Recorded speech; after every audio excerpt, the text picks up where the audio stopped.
Okay, so I used to be a performer at Universal Studios Hollywood, and we did this show called Special Effects Stages. And in this show, you would go through 3 different rooms as a host, and in the last room, the sidekick, the crazy loony sidekick, kind of took over and got to kind of do a very audience interactive portion of the show, where you would have kids do things, and you would have to have adults up there on their microphone and reading lines and stuff. So I loved it. And this one particular day, everything that could possibly go wrong seemed like it went wrong. So first thing I do, I get in the room and pick all my volunteers. And that day in particular, I had really bad breath. And I knew it. You just know those days you have bad breath. You need a mint, but unfortunately I didn't have a mint, but I had to keep doing it. So I got my people up there.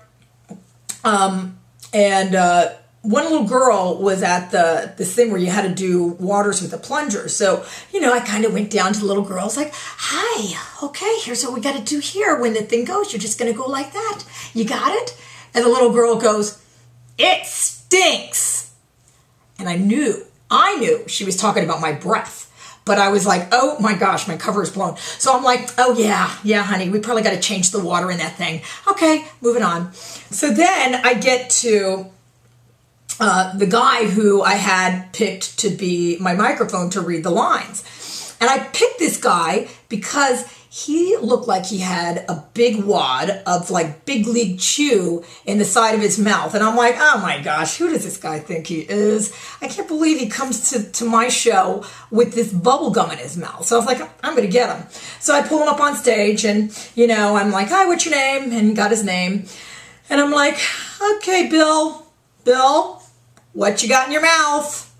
And he looks at me and he goes, no, this is tumors. And I go, okay, well, let's just start with the first line right here. He had tumors. It was a tumor. I called him out on it. So anyway, that was that. And that was my room 3 nightmare day. And of course, that was the one day my boss was in there watching my show. So good stuff. All right, that's my story. Sticking to it. Bye-bye.